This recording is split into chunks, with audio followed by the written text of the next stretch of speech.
شب برات کے کچھ نوافل بیان کرنے لگا ہوں، اور یہ نوافل کب پڑھنا ہے اس کے تعلق سے بھی بہت غور سے سنیے گا۔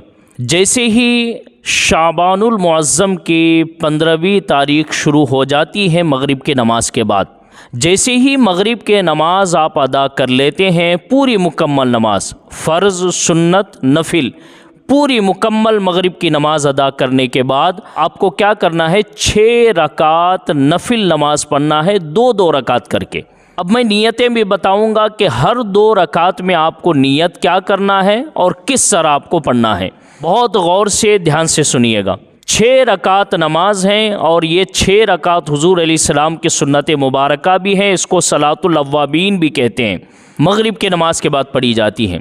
تو 6 رکعت آپ کس طرح پڑھیں گے؟ 2 رکعت کر کے پڑھیں گے۔ پہلی 2 رکعت جب نماز پڑھیں گے تو ارادہ کریں گے درازی عمر کی، عمر بڑھ جائیں، اللہ عمر میں اضافہ کریں، اس نیت کے ساتھ 2 رکعت پڑھیں گے۔ جب 2 رکعت کے سلام پھیریں گے، اس کے بعد 1 مرتبہ سورہ یاسین پڑھیں گے۔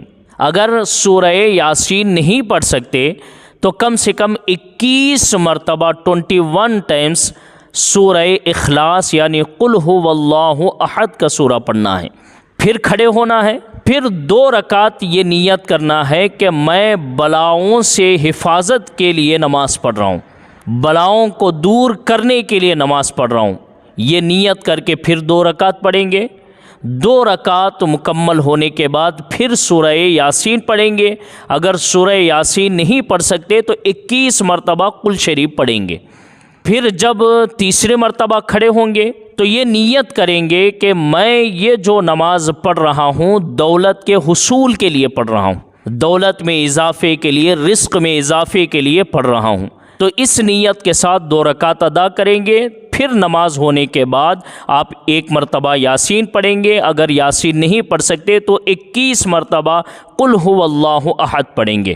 جب آپ کے 6 رکعت مکمل ہوں گے، آپ پھر نصف شعبان کی دعا پڑھیں گے۔ اگر نصف شعبان کی دعا یاد نہ ہو، اکثر لوگوں کو نصف شعبان کی دعا یاد نہیں ہوتی ہے، تو آپ کیا کریں گے؟ 21 مرتبہ قل شریف پڑھنے کے بعد یا یاسین شریف پڑھنے کے بعد اللہ کی بارگاہ میں دعا کریں گے، عمر کی درازگی کے لیے، مصیبتوں سے حفاظت کے لیے، بلاؤں کو دور کرنے کے لیے، اور رزق میں اضافے کے لیے۔